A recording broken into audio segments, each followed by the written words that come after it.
American president Donald ട്രംപിന്റെ tariff പ്രഖ്യാപനത്തിന് ശേഷം തുടർച്ചയായ രണ്ടാമത്തെ ട്രേഡിംഗ് സെഷനിലും അമേരിക്കൻ മാർക്കറ്റ് ശക്തമായ സെല്ലിംഗ് പ്രഷർ നേരിട്ടു. കഴിഞ്ഞ 2 ദിവസം കൊണ്ട് അമേരിക്കൻ ഇൻഡിസസുകൾ 10% ഇടിഞ്ഞത്.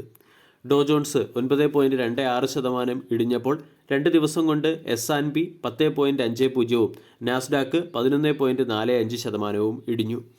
വെള്ളിയാഴ്ചയിലെ ട്രേഡിംഗ് സെഷനിൽ അമേരിക്കയുടെ വോളറ്റിലിറ്റി ഇൻഡെക്സ് 21.5-ൽ നിന്നും 45.31-ലേക്ക് ഉയർന്നു. വോളറ്റിലിറ്റി ഇൻഡെക്സിൽ 110% വർധനവാണ് ഉണ്ടായിരിക്കുന്നത്. അമേരിക്കൻ ഉൽപ്പന്നങ്ങൾക്ക് മുകളിൽ 34% അധിക ടാക്സ് ഈടാക്കാൻ ചൈനീസ് ഗവൺമെൻറ് തീരുമാനിച്ചതിൻ്റെ പശ്ചാത്തലത്തിലാണ് കഴിഞ്ഞ ട്രേഡിംഗ് സെഷനിൽ അമേരിക്കൻ മാർക്കറ്റിൽ ഹെവി സെൽ ഓഫ് ഉണ്ടായത്. കൂടാതെ ഡൊണാൾഡ് ട്രംപിൻ്റെ താരിഫ് പ്രഖ്യാപനങ്ങൾ ഒരു ട്രേഡ് വാറിലേക്ക് കാര്യങ്ങൾ എത്തിച്ചേക്കുമെന്നും അതുവഴി റിസഷൻ വരാനുള്ള സാധ്യത ഉയർന്നതായിട്ടും പല അനലിസ്റ്റുകളും പറയുന്നു.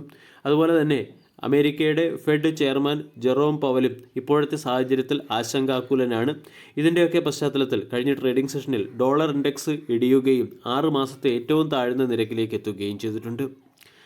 ചൈനീസ് സർക്കാർ 34% അധിക താരിഫ് കൂടി പ്രഖ്യാപിച്ചതിൻ്റെ പശ്ചാത്തലത്തിൽ റിസഷൻ വരാനുള്ള സാധ്യത 30%-ൽ നിന്നും 60%-ലേക്ക് ഉയർന്നതായി JP മോർഗൻ പറയുന്നു. ഈ വർഷ അവസാനത്തോടുകൂടി റിസഷൻ പ്രതീക്ഷിക്കാമെന്നാണ് അനലിസ്റ്റുകൾ പറയുന്നത്. ഇതിൻ്റെയൊക്കെ പശ്ചാത്തലത്തിലാണ് കഴിഞ്ഞ ട്രേഡിംഗ് സെഷനിൽ മാർക്കറ്റിൽ ഹെവി സെൽ ഓഫ് ഉണ്ടായത്. അമേരിക്കൻ മാർക്കറ്റിൽ വന്ന ഹെവി സെല്ലിംഗ് നാളത്തെ ട്രേഡിംഗ് സെഷനിൽ ഇന്ത്യൻ IT ആൻഡ് ടെക് സെക്ടറിലെ സ്റ്റോക്കുകളിലായിരിക്കും ഏറ്റവും അധികം പ്രതിഫലിക്കുക. കാരണം അമേരിക്ക റിസഷനിലേക്ക് പോവുകയും അമേരിക്കയിലെ ഇൻഫ്ലേഷൻ ഉയരുകയും ചെയ്താൽ IT കമ്പനികളുടെ ഡിസ്ക്രിഷണറി സ്പെൻഡിംഗ് കുറയാൻ സാധ്യതയുണ്ട്. അത് ഇന്ത്യൻ IT കമ്പനികളുടെ വരുമാനത്തെ പ്രതികൂലമായി ബാധിച്ചേക്കാം. ഒട്ടുമിക്ക IT കമ്പനികളുടെയും 60%-ലേറെ വരുമാനം കോൺട്രിബ്യൂട്ട് ചെയ്യുന്നത് അമേരിക്കൻ മാർക്കറ്റാണ്. ഡേറ്റ നമ്മൾ പരിശോധിച്ചാൽ ചില IT കമ്പനികൾക്ക് 80%-നടുത്ത് എക്സ്പോസർ അമേരിക്കൻ മാർക്കറ്റിൽ ഉള്ളതായിട്ടും കാണാൻ സാധിക്കും. എംഫസിസിന് അമേരിക്കൻ മാർക്കറ്റിൽ 82% എക്സ്പോസറാണുള്ളത്. അതായത് എംഫസിസിൻ്റെ റവന്യൂവിൻ്റെ 82%വും ജനറേറ്റ് ചെയ്യുന്നത് അമേരിക്കൻ മാർക്കറ്റിൽ നിന്നാണ്. പെർസിസ്റ്റൻ്റ് സിസ്റ്റത്തിന് 81%വും LTI മൈൻഡ്രയ്ക്ക് 75%വും എക്സ്പോസറുണ്ട്. അതേസമയം മുൻനിര IT കമ്പനികൾക്ക് അമേരിക്കൻ മാർക്കറ്റിലുള്ള എക്സ്പോസർ മറ്റുള്ള മിഡ് ടയർ കമ്പനികളേക്കാൾ കുറവാണ്. HCL ടെക്നോളജിക്ക് 65%വും ഇൻഫോസിസിന് 58%വും TCSന് 48% എക്സ്പോസറുമാണുള്ളത്. അതായത് TCSൻ്റെ ടോട്ടൽ റവന്യൂവിൻ്റെ 48% മാത്രമാണ് അമേരിക്കൻ മാർക്കറ്റ് കോൺട്രിബ്യൂട്ട് ചെയ്യുന്നത്. ഈ ഡാറ്റയുടെ പശ്ചാത്തലത്തിൽ അമേരിക്കൻ മാർക്കറ്റിൽ കുറഞ്ഞ എക്സ്പോസറുള്ള IT സെക്ടറിലെ സ്റ്റോക്കുകളെ ദീർഘകാല ഇൻവെസ്റ്റ്മെൻറ്റിന് വേണ്ടി നമുക്ക് പരിഗണിക്കാവുന്നതാണ്. ഇതിൽ തന്നെ ഏറ്റവും മുൻപന്തിയിൽ നിൽക്കുന്നത് HCL ടെക്, ഇൻഫോസിസ്, TCS തുടങ്ങിയ സ്റ്റോക്കുകളാണ്.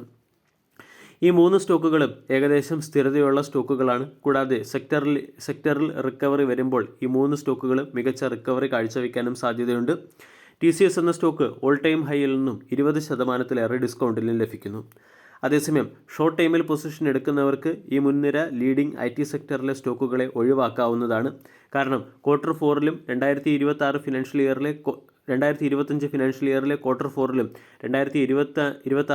ഇയറിലെ Q1-ലും ലീഡിംഗ് IT കമ്പനികളുടെ വളർച്ച അല്ലെങ്കിൽ ഗ്രോത്ത് ഗൈഡൻസ് കുറയാൻ സാധ്യതയുണ്ടെന്ന് പല അനലിസ്റ്റുകളും പറയുന്നുണ്ട്. ഇതിൻ്റെ പശ്ചാത്തലത്തിൽ വരുന്ന 3 മാസത്തേക്ക് ചിലപ്പോൾ മുൻനിര IT കമ്പനികൾ അണ്ടർ പെർഫോമൻസോ സ്ലഗിഷ് ആയിട്ടുള്ള മൂവ്മെൻറ്റോ ആയിരിക്കും കാഴ്ചവെക്കുക.